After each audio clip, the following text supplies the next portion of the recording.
If you're new to barrel racing, looking to start getting into barrel racing, and you end up going to a jackpot, you're probably going to run into what's called the D system or the divisional system.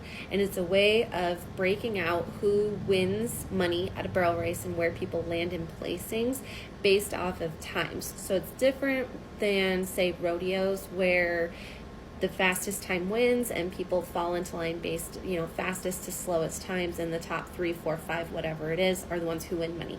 It works out differently at jackpots. Most jackpots are between a 3D and a 5D, and that generally depends on how many people show up. When I first started barrel racing and going to jackpots, I was super confused by the D system, so I thought I would kind of go over it with you guys here and show you how that works.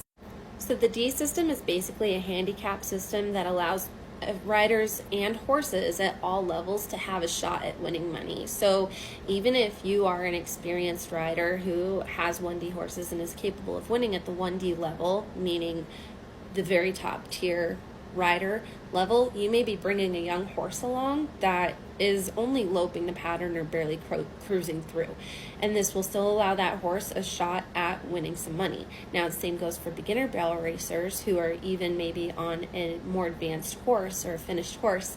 It allows them to still have a shot at winning money even as they're learning to be comfortable going at faster speeds. So here's an example of a 4D race and how it's split. Most races are going to use a half second, full second split. Some of them, if they're smaller, may do full seconds, or different races have different formats, but most of the races I go to, these are the splits that they use. So the race works, the way it's split out is your fastest time, we'll say it's a 15, sets the pace and determines the rest of the division splits. So if a 15:00 took our race, we're going to add half a second onto it, and whatever time is closest to a 15:05 or slightly slower is going to be your first place in the 2D. Then we're going to add a half second onto that again, and we're going to take the next fastest run that is closest to that number, and that is our first place winner in the 3D.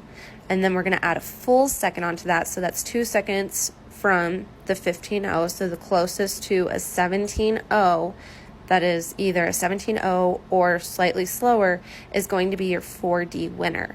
So this allows people, riders, and horses at all levels a shot at money, and how many places a race pays out depends on the race.